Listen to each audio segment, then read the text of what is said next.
Donald Trump may be shaking in his boots over his upcoming debate against Vice President Kamala Harris. During the Friday, August 23 episode of HBO's Real Time with Bill Maher, CNN's Kaitlan Collins gave her take on what may be going through the Republican candidate's head before facing off against the Democratic nominee during the big event on September 10. I think Trump is nervous about it. I talked to a lot of sources in his world. I think he has really struggled with it.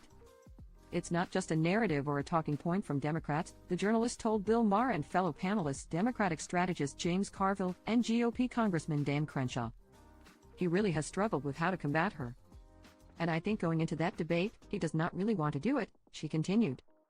I think it's difficult, if not impossible, for him to pull out because his campaign manager had cards printed that said anywhere, time, any place for President Joe Biden.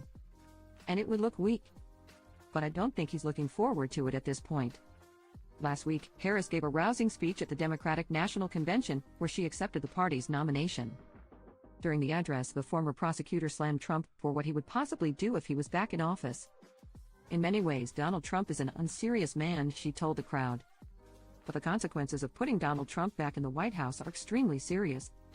Consider not only the chaos and calamity of when he was in office, but also the gravity of what has happened since he lost the last election.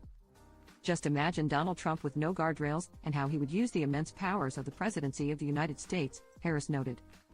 Not to improve your life, not to strengthen our national security, but to serve the only client he has ever had, himself. Following her big moment, the businessman dialed into Fox News to react to the speech.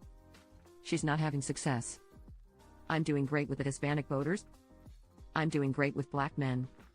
I'm doing great with women because women want safety, he ranted during his appearance on the cable news network, he ranted. However, people on social media weren't having his rude remarks. I'm loving this because he just comes off as incredibly desperate. I remember the times when they would skip a commercial break to allow him to speak. Those days are gone. Shut up. By Donald, 1X, formerly known as Twitter, user wrote about Trump. Someone needs to take the keys away from the old man before he hurts himself, another chimed in.